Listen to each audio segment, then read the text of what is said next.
ஏன்னா உங்களை நம்பி தான் இந்த பிள்ளைங்களை நாங்கள் ஒப்படைக்கிறோம். பள்ளிக்கூடத்தோட பிரமிசஸோடைய தலைவர் தலைவி அது ஒரு குடும்பம் மாதிரி.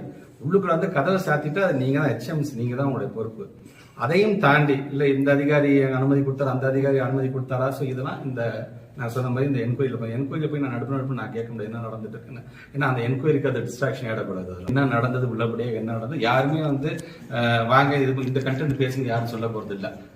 அது நடந்தது, அந்த மூட நம்பிக்கையை கொண்டு வந்ததுங்கிறது அது கண்டிப்பா அதை ஏற்றவே கொள்ள முடியாது. ஏன்னா அறிவியல் சார்ந்து நீங்க சமுதாயத்தை கொண்டு போகணுங்கிறதுக்காக தான் நான் பிள்ளைங்க வெளிநாடு கூட்டு போகும்போதெல்லாம் அங்க ஒரு சயின்ஸ் எக்ஸிபிஷன்ஸ் கூட்டு போகுது, அங்க இருக்கின்ற லைப்ரரிஸ்க்கு கூட்டு போகும்போது, அங்க இருக்கின்ற யூனிவர்சிட்டிக்கு கூட்டு போய் ஸ்காலர்ஷிப்னா என்ன, மேற்படிப்புக்கு என்னென்ன படிக்கலாம் தெரியுமா, R&Dங்கிறது என்ன அப்படிங்கிறதா நாங்க வந்து சொல்லிட்டு இருக்கும் பொழுது, இப்படி ஒரு அறிவு சார்ந்த சமுதாயத்தை ஒரு பள்ளிக்கல்வித்துறையே இப்படி செஞ்சுட்டு இருக்கும்போது இந்த மாதிரி நடக்கும்பொழுது உள்ளபடியே அது வேதனைக்குரியதாக இருக்கின்றது. அந்த புரிதல் முதலடியாக யார் அதை அனுபவித்தால் அது இல்லையே என்கின்ற அந்த வேதனை தான் நான் பார்க்கிறேன்.